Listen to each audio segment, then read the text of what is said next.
What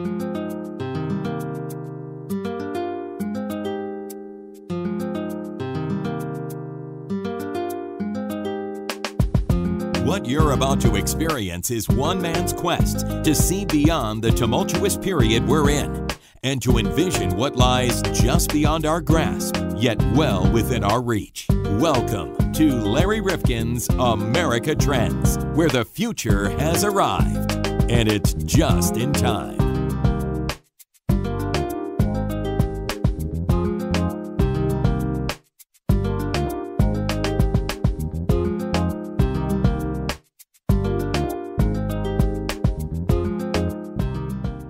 Well, on this edition of America Trends, we're going to be talking about the protests that are going on and looking into the future, what could come next. And let's be honest with ourselves. For the longest time, it seemed as if we Americans, we were fat, we were dumb, we were happy. And given the many ways that we can amuse ourselves, I mean, my goodness, you never have to leave your home and you've got a library of entertainment that could keep you going forever, that it would take a cannon to blow us out of our comfy chairs and into the streets. People around the world, they looked at us as an anomaly. They, others around the world, were always out protesting and fighting authority, and we were the beacon of stability. Now, this may or may not be true. I would argue that there's been a general period of quiet since the upheaval of the Vietnam era. Can we really suggest that there was that much going on about the Iraq War, except for that one mom who was determined to get up in GW's grill about the loss of her son? And we know that she felt that, but even her interest in protesting seemed to wane when Barack Obama came in and did ultimately try to wrap up that war. And then comes along the Tea Party movement. And wow, this headless group of conservatives had their heads exploding over Obamacare. Remember those angry town hall meetings? I covered one in a suburban town here in Connecticut, and it was a controlled kind of sizzle. No one would compare it to the storming of the Bastille. And I got the feeling that since it was 5 o'clock somewhere, these concerns would eventually find their way onto a bar stool nearby. And by the end of the night, the person involved would have passed out and forgotten the whole thing. Now, maybe that's not true. The Tea Party actually, they culminated in successive congressional victories that really did propel conservatives into a gerrymandered lock of the U.S. House of Representatives until at least the year 2020. And there's always the intriguing collateral damage that these movements bring on. Now, I can remember John Boehner. He was that guy, remember him, the full-time golf pro and part-time Speaker of the House? And he was joining in himself, believe it or not. He was the most tan guy in the group in 2009, and he tried to commandeer the movement, but from the standpoint of the establishment. Hey, if there's this much energy, why can't we grab a hold of it? And just 6 years later, he could call his own tea times because the movement had pushed him out of power and ultimately out of the House of Representatives itself. Now, it's my belief that it's really hard to look at any of these movements, these protests, these collective actions, and gauge their effectiveness in the short run. Really, when you go back and you look and you see that many of the Tea Party protesters had little resemblance to the GOP regulars. They weren't the guys who were writing the checks. They weren't the businessmen. They weren't at the country clubs. They were not involved in GOP establishment politics. They were newly minted, politically conservative folks, but they were not active in Republican politics. And they were often registered as independents. And at first, their rage was pointed at who? Well, Barack Obama and the Democrats, because they were in power and they controlled the game. And they saw Obamacare as overreach by the government. Then, in the summer of 2010, the Tea Party shifted their anger to Republicans in their own primary system. Remember that wacky lady who won the primary in Delaware? And I better remember even Rand Paul defeating an establishment candidate in Kentucky. Now, I'm hearing that all this current upset is being led by George Soros. Who else, they say? And that he and former President Obama are forming a shadow government.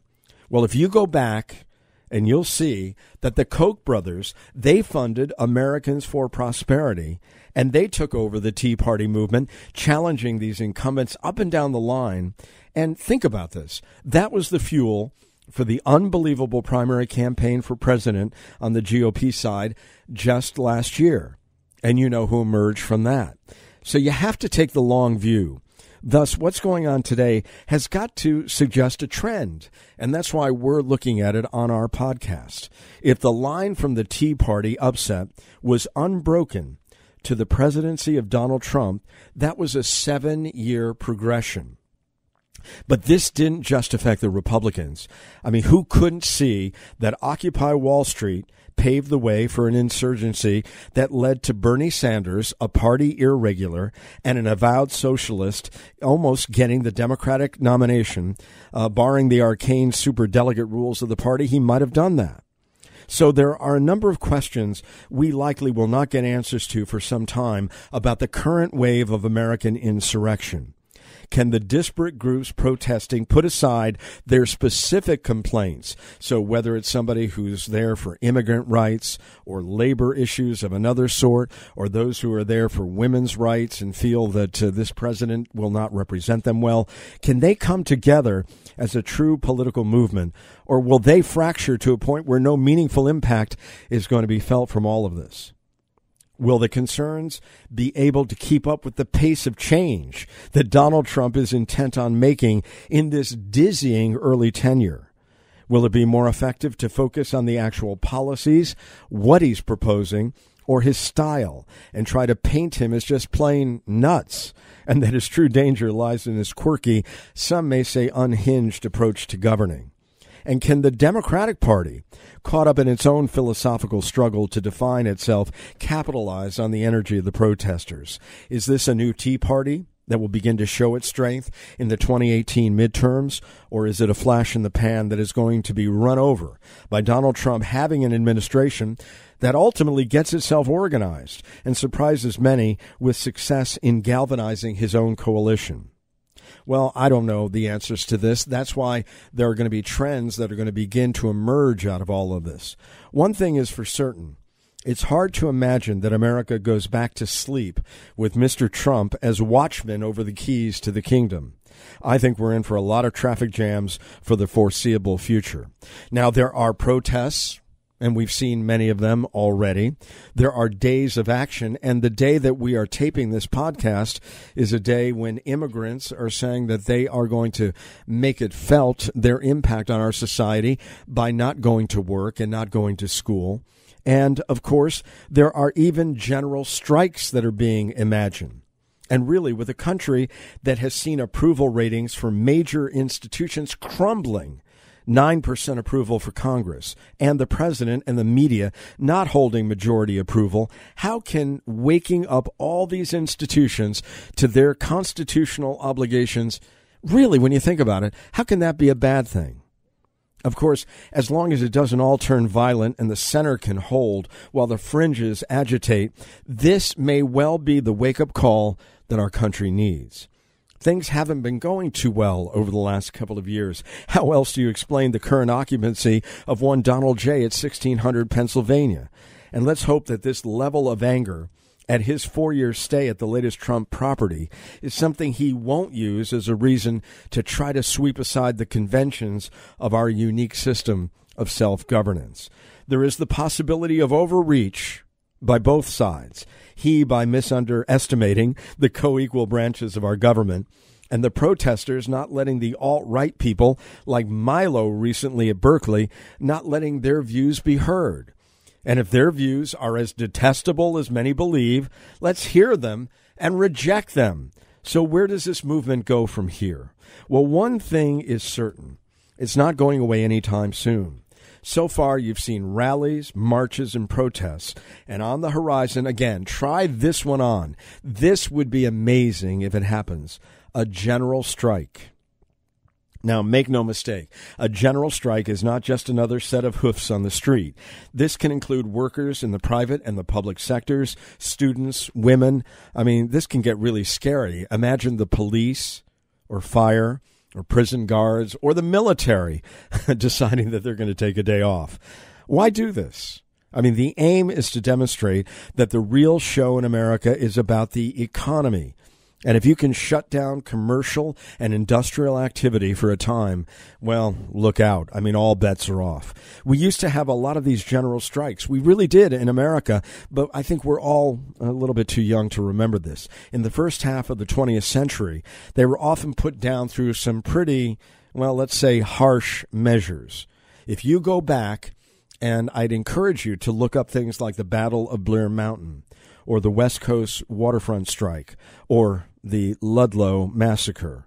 So while I know we think our real power is at the voting booth, perhaps even greater, it's at the cash register. Disrupt that, and all hell can break loose. Occupy Wall Street sat out in a park, and yet they shook some things up.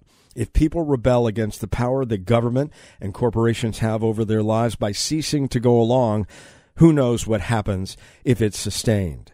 So now there's a group called the Shutdown Collective trying to organize all of this. Now, they're saying a lot of things about what they're intending to do. You can certainly go up online and take a look at that. As America Trends looks over the horizon, this stuff is getting interesting, and perhaps just a little too interesting.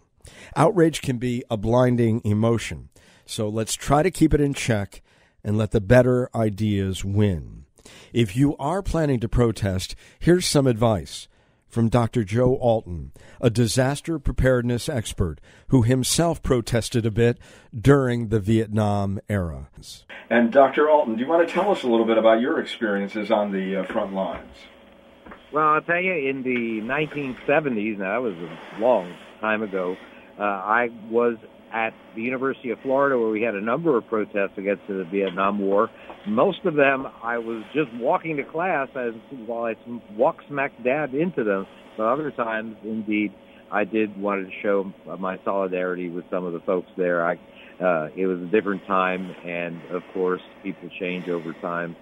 But that was part of my experience. There was indeed tear gas that was thrown, and it's important to have a riot survival strategy. You know, that's not a historical thing anymore. It is now what's happening today. And when you're in the crush of one of these activities, I mean, there really is peril for those who are involved.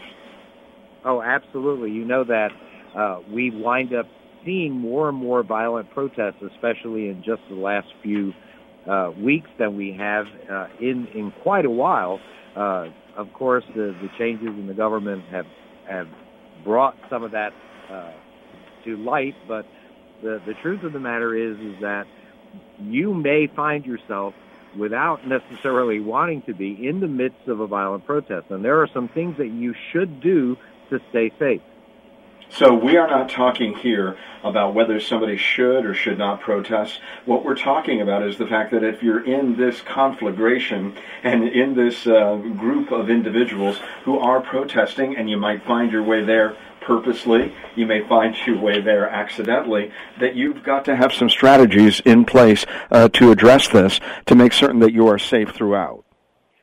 Yes, you know, as a doctor, I'm the kind of guy that wants people, no matter what political stripe there are, to remain safe and to avoid injuries. And so some of the tips that I've mentioned these are mostly for people that are bystanders, but they would pretty much go for just about anyone. And most of it relates to what I call situational awareness, that mindset in which you're always in a state of what we call yellow alert.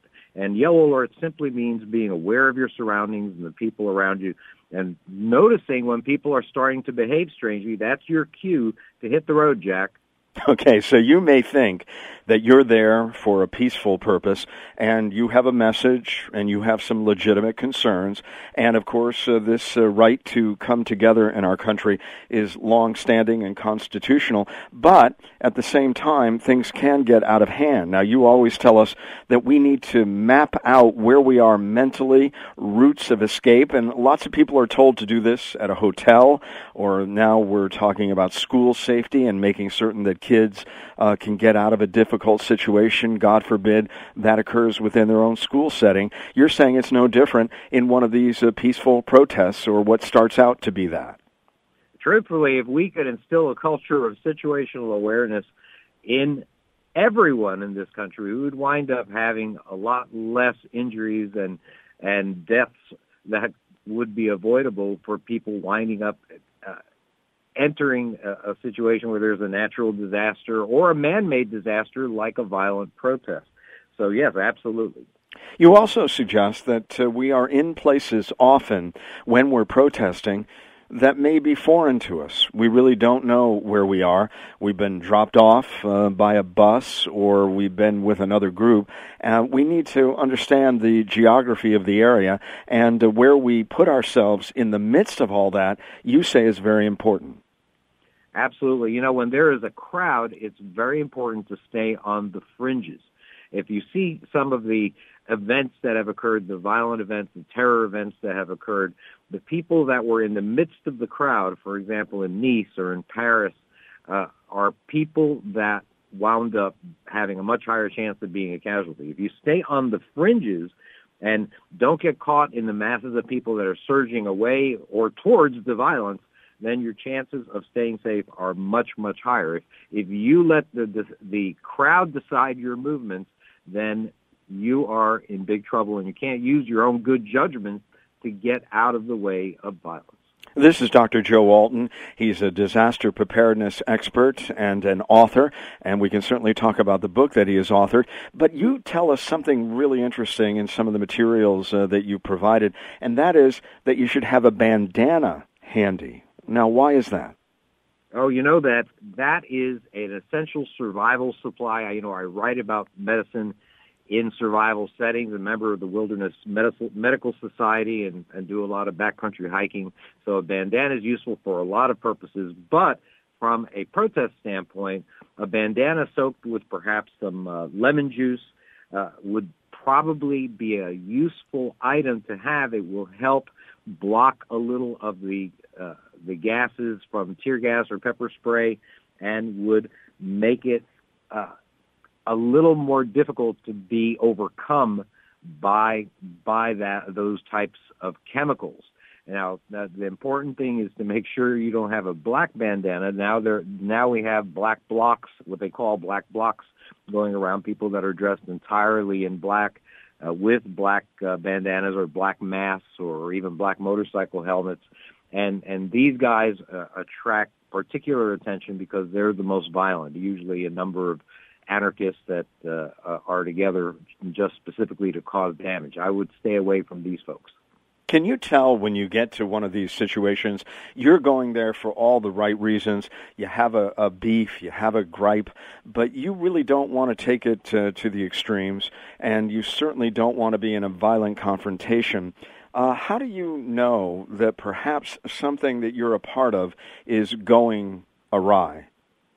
Well, I can tell you that there is a vibe that occurs as you can really feel the anger at some of these protests. And I would guess, if I had to say it right now, that if the protest is an anti-government or an anti-administration protest at this time, that you can depend on, if it's a large enough amount of people, that there will be some violence associated with it. It may not be organized black bloc type of violence, but there will be areas where there are going to be confrontations, and they could easily be between just different people. I'm not talking about necessarily riot police bearing down on you and arresting you or hitting you with nightsticks. I'm talking seriously about people of differing viewpoints that wind up smacking against each other and causing the violence within the crowd. When we look at the law enforcement phalanx that is set up at some of these events, how aware should we be of their movement, their activity in relation to the crowd that we're a part of? I think it's very important. You have to keep an eye on the police. I believe the police have in general been very restrained in a lot of these events. I think that their restraint is admirable. and in most cases. However, the bottom line is that they are there to protect the area, but they cannot protect you as an individual. So do not approach them. They do not know what you're saying. They probably can't hear you above the roar of the crowd, and you could be mistaken for someone that is meaning to do them hard. I mean, this is a hard job. Believe me, being on a riot line is a hard job, and you don't want to make it any harder or wind up putting an officer in a situation where they have to make a difficult decision as to whether you are a friend or foe, let's say. What about running and trying to get out of the way of something that you see that feels to you a bit unwanted and unwarranted in terms of what you expected this event to turn out to be? How should you approach that when you see you don't want the running of the bulls and you don't want to be run over? So what do you do? Well, if people are indeed all running, then there's a reason for it, and you probably need to be moving quickly also. But if you're the only person that's running, then you are going to attract unwanted attention. So the bottom line is walk fast, walk purposefully to all those areas of safety that I told you, that we mentioned, Larry, to map out mentally beforehand, higher ground, let's say subway entrance, a side street, and walk fast, purposefully, but don't run because that's likely to attract unwanted attention. Well, the notion of being the gray man in all of this, to be somewhat inconspicuous, and yet, Dr. Alton, when you think about it, there are a lot of people there who really don't want to be inconspicuous. They want their message, their sign, their garb, whatever, to symbolize what it is that they are representing or the frustrations that they may have. So how do you do that? How do you become the gray man when you, in fact, want to bring some color to this event? Well, that's the thing, that you have to make a decision as to how prominent you want to be in the demonstration. If your purpose is to be the person that's lighting the American flag on fire or setting fire to an effigy of a politician, then the truth of the matter is that you have to be aware that you're accepting a certain amount of risk. If you want to have the least amount of risk, you should be as less conspicuous, and you can certainly support a protest with your presence without it necessarily being the focus of attention, because many times that kind of attention is not the kind of attention that you necessarily may wind up having, that you may not want to have, and you might wind up having. Now, I know that there are a lot of people protesting who may have come out of the same movement that you came out of back in the 1970s as it relates to Vietnam, and that was many years ago. They are older. They may be more infirm, less able to get away from the various elements that are now surrounding them. You remind us that if somebody is an older protester, and I know that that is going on, I know that there are people out there who haven't been out in the streets in a long period of time, that they should really go with other people and have some plans as to where they're going to meet and make certain that some of these contingencies have been considered in advance. You can easily be pulled away from your friends in a crowd or your family in a crowd, and so the important thing is to always have an agreed-upon meeting place afterwards that you can go to in case things get out of hand or in case the crowd is so large that you just simply can't stay together. So this, I think, is very important, especially for people that are older that attend protests. I think it's very important for people that are older who are just walking through an area that in which a protest is occurring. The bottom line that you have to realize is that your body is not going to be able to tolerate trauma that very well compared to young people. I think that protesting is these days, especially as it gets more violent and over time, I think we're going to see it become a young person's game. Well, you even suggest that you carry a basic medical kit. What should be included in that? And that medical kit should be included bandages, a tourniquet. There are chemicals that are what we call hemostatic agents that will decrease the amount of bleeding, allow the blood to clot easily. Basically, trauma supplies, I think, are very, very important in these circumstances. And so this is not to say that there will not be ambulances right around the corner. However, if a protest gets truly violent, there may be more people injured than there are ambulances or emergency medical services personnel. So in that circumstance, you have to be prepared to deal with injuries as they occur. I mean, it's important to be self-reliant. I mean, that's the basis of everything that I teach in survival medicine. With America Trends, we're looking at the future, and I think, as you do, that this is going to be something that's with us for some period of time. And a lot of people are getting very angry on both sides of various issues. And, in fact, there might be the contrarian listening to this podcast who says, I really want to go out, and I want to make my views known in contrast to those that are being represented by the masses. What do you say to somebody who says, I'm putting on that Make America Great cap, and I'm getting out here? What do you suggest they do? I think that if you do that, you should be as organized as these folks are. So if as we know, most of the demonstrations are occurring from a particular political philosophy.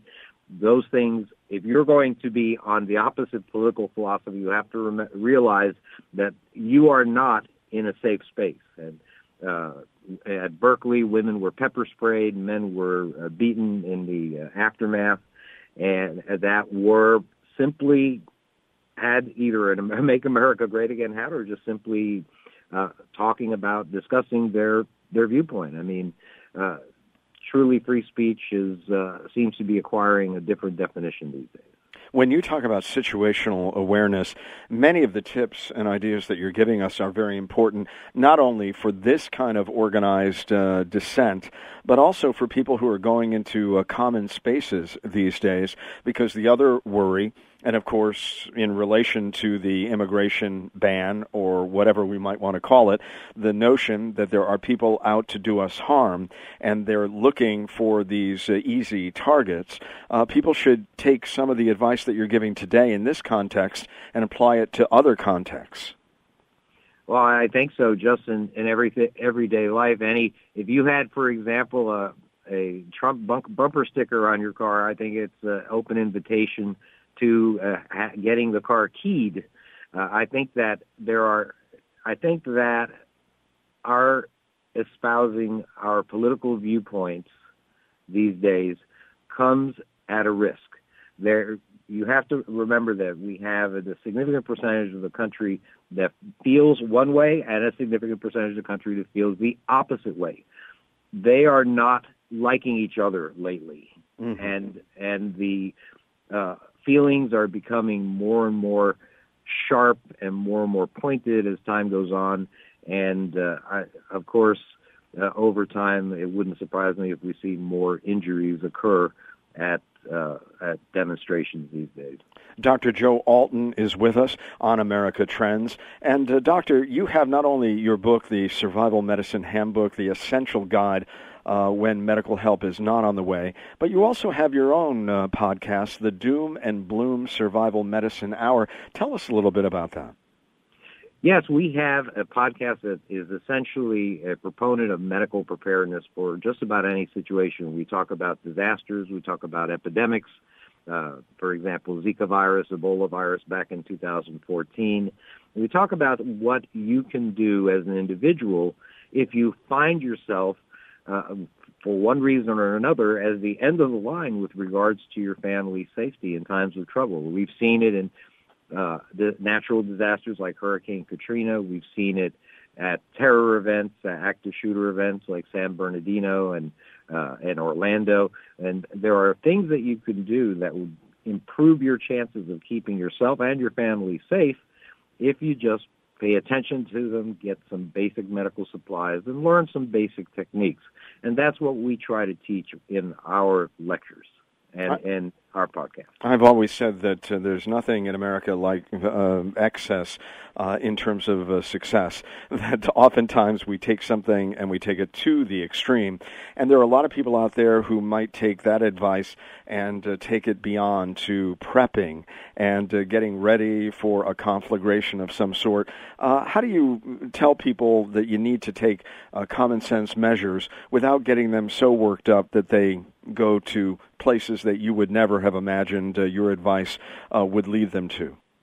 You know, I'm not one of those guys that lives in a bunker or walks around in camouflage or has an arsenal of weapons in their home. I'm really just an average guy, and I just try to point out that it simply makes common sense for people that live in zones that might be susceptible to a hurricane, who might live in Tornado Alley, who might live on the West Coast where earthquakes can occur, or places where there may be floods, heat waves. I mean, pretty much you can think of a disaster or a at-risk event that can occur just about anywhere. I mean, now with terror events occurring, that also can occur just about anywhere and any time.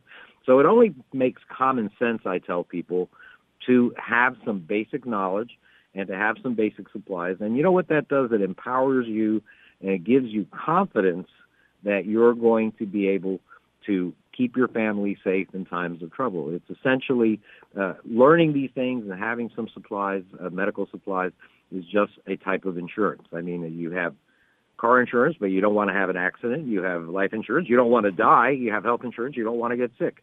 This is just it's another kind of insurance in case something happens. It just happens to be tangible items and intangible knowledge. Do we listen to people like you giving this advice? This is not a great time for experts. It's not a great time for advice because a lot of people think, well, I know what's right. I think that this is an alternative fact, and I'm not going to listen to it. Do you think Americans now, when they hear an expert like yourself in terms of disaster preparedness, are we still listening, or have we tuned out anybody who has a title of expert? Well, it's hard to get people to lift their heads from their smartphones, and in the past, of course, it might get you a bump on the head from walking into a lamppost. But if you're not situationally aware these days, if you don't pay attention to the possible risks that could occur, then, well, you know, you might find yourself in worse trouble than you think. However, having said that, you know, I don't believe that your listeners are going to be in a disaster tomorrow or today or the next week or maybe or even next month. What I'm talking about is instilling a culture of preparedness, because over the course of a lifetime, well, the truth is that the chances may not be so small that you may run afoul of a tornado, a blizzard, a flood, or some other event, or even a man-made disaster also. So I just want people to know that it's common sense. It is just one of the sanest things to do. What is sometimes characterized as being insane, and that is to learn how to do some things that maybe these preppers do know, but actually really makes common sense for people in places that are at risk for disasters. All right, Dr. Joe Alton, I thank you so much for joining us today on America Trends. Thank you, Larry. Absolutely. Thanks again.